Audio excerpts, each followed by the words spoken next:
tornadoes at Forest Lane and Greenville, tornado north of Dallas. When my mom called me down, I just felt scared. My heart was beating. At that time, I told everybody to get to the bathroom.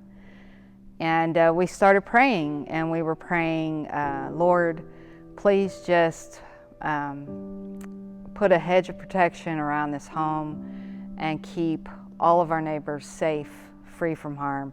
When we walked outside, I turned my head and saw my car and Kat's car under big, humongous trees. I was in shock. And then we heard someone calling for help.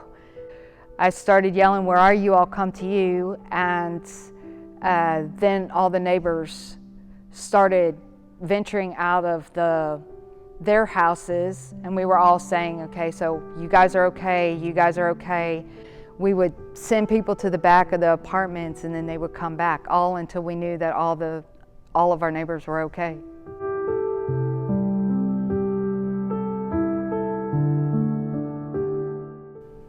The church. The next morning, I had overwhelming amount of text messages from everyone at the church asking if we were okay. And you were so patient, the church was so patient, because I didn't know at that point what I needed. I needed to wait until I could find the answers. Our windows were blown out. Part of our siding of the house was off. We had no electricity. I didn't have the opportunity to go into a hotel at this particular moment in time. I was trying to figure out where we were going to go for a couple of days.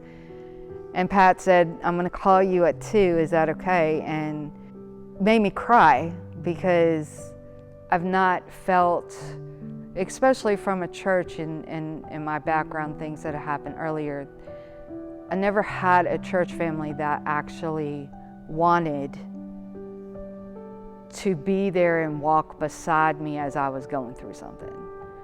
And so you guys were my neighbors.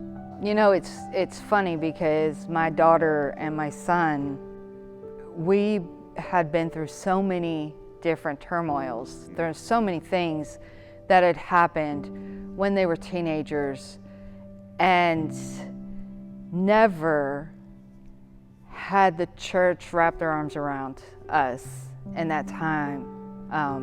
Never wrapped their arms around them as teenagers and said, "Hey, I love you.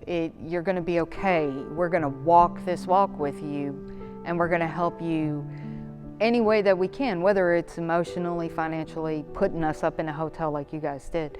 No one ever said that to them, and they have felt so much love. It's just amazing what people stepped up to help get us through this last week.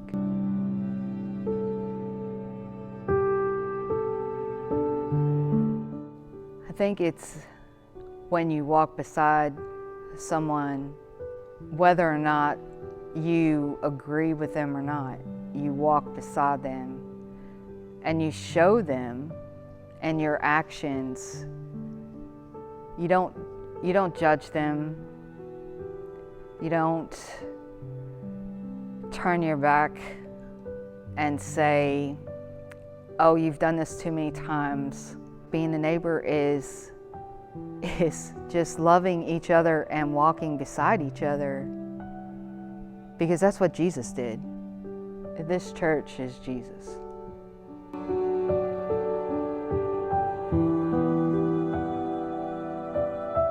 The challenge would be to do that all the time, to be that neighbor that can step in at a moment, whether it's listening, helping with homework, taking a meal over to someone, or just sitting with someone who's sick. To get out of your comfort zone and to step up every day.